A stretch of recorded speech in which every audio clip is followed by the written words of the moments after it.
Sarah, Mike, Jess, and Tom had been driving for hours, the road stretching endlessly through the dense forests and rolling hills.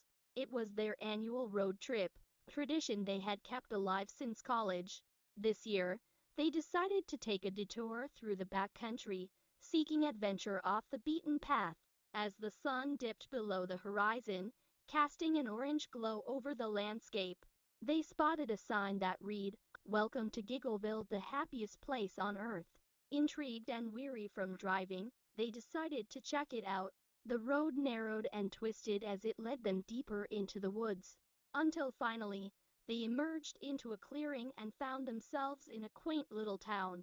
The streets were eerily quiet, and the buildings, though well maintained, had a whimsical, almost surreal quality. The friends parked their car and stepped out, stretching their legs and looking around. The town square was adorned with colorful banners and strings of lights, giving it a festive appearance. "Looks like a fun place," Mike said, his voice echoing in the stillness. As they walked further into the town, they noticed something peculiar. The few residents they saw were all dressed as clowns. Not just the typical circus clowns, but a variety of clowns in different styles, some in elegant Victorian attire, others in traditional white face makeup, and even a few resembling old-timey jesters. "Is there some kind of festival going on?" Jess wondered aloud. "Maybe it's always like this," Tom suggested, snapping pictures with his camera. A clown with a broad smile and bright red hair approached them, waving cheerfully. "Welcome to Giggleville. I'm Bubbles, the town greeter. Are you here for the festivities?" "Festivities?" Sarah asked, curious. "Oh, yes. We have a grand celebration every night. Laughter is the heart of our town, and we love to share it with visitors," Bubbles explained.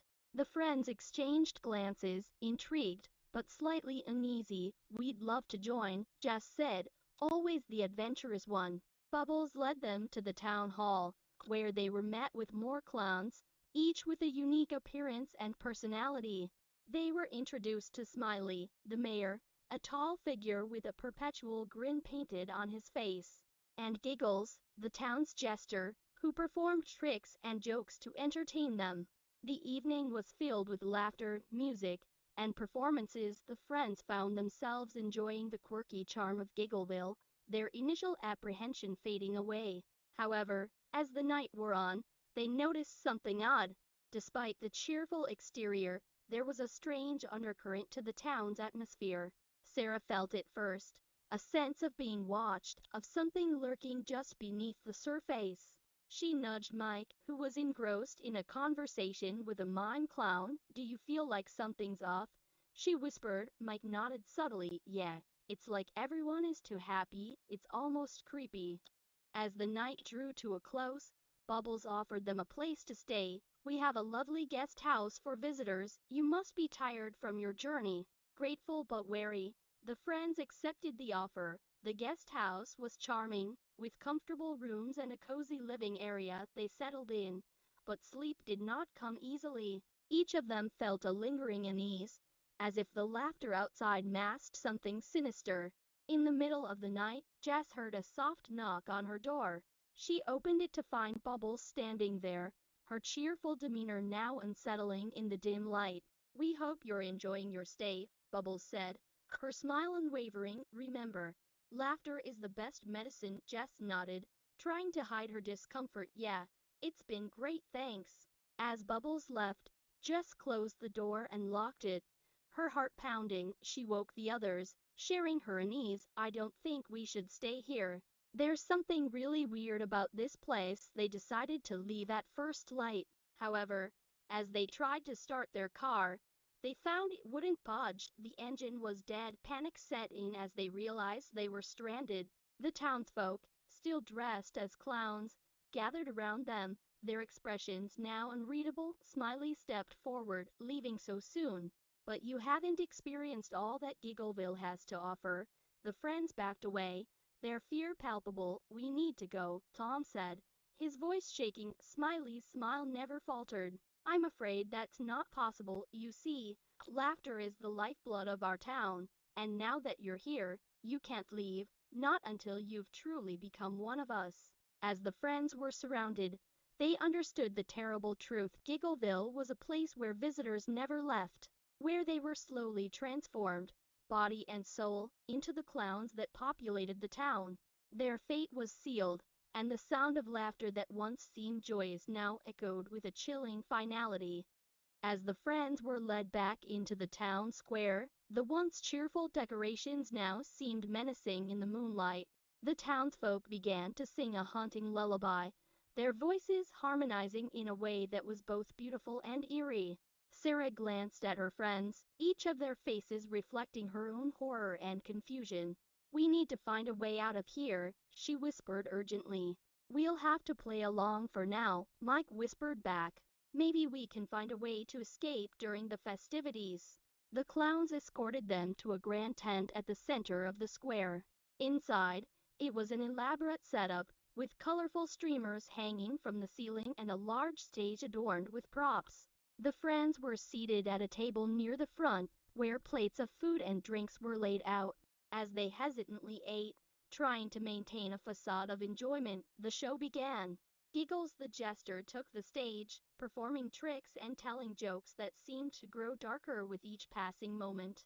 The audience of clowns laughed uproariously, their painted faces contorting in strange ways. Tom noticed a door at the back of the tent, partially concealed by a heavy curtain. He nudged the others, subtly pointing it out. "That might be our way out," he murmured. They waited for a moment when the clowns were distracted by the performance. Then, one by one, they slipped away from the table and made their way to the door. With hearts pounding, they pushed through and found themselves in a dimly lit corridor. "We need to find the car keys," Jess said, her voice trembling. "They must have taken them." They hurried through the winding hallways, their footsteps echoing ominously. Each room they passed was filled with bizarre and unsettling items, clown costumes, oversized shoes, and makeup kits, all meticulously organized. It was as if the entire town was dedicated to maintaining the clown persona at all times. Finally, they stumbled upon a small office. Inside, a cluttered desk held an array of keys, along with a map of the town. Mike grabbed the keys while Sarah studied the map. "There's a service road behind the town hall," she said. "It might lead us back to the main road." With renewed determination, they made their way out of the building and towards the town hall. However, as they approached, they heard the sound of approaching footsteps and hushed voices. The clowns had realized their absence. With renewed determination, they made their way out of the building and towards the town hall. However, as they approached, they heard the sound of approaching footsteps and hushed voices. The clowns had realized their absence. "Hide," Tom hissed, pulling the others into the shadows behind a large planter. A group of clowns passed by, their expressions no longer friendly. They were searching, their eyes scanning the area with an intensity that made the friends' blood run cold. After the clowns moved on, the friends sprinted to the town hall and found the service road. They followed it, their breaths ragged with fear and exertion. The road led them through the forest, the eerie silence pressing in on them from all sides. Just as they began to lose hope, they saw their car up ahead, parked at the edge of the forest. They rushed to it, and Mike fumbled with the keys, his hands shaking. The engine roared to life, and they sped away from Giggleville, the nightmarish town fading into the distance. As the first light of dawn broke over the horizon, they finally reached the main road. Exhausted and shaken, they drove in silence, the experience too surreal to fully comprehend. "Let's never speak of this again," Sarah said finally, her voice barely above a whisper. The others nodded in agreement. They had escaped the clutches of Giggleville, but the memory of the sinister clowns and their eerie laughter would haunt them forever.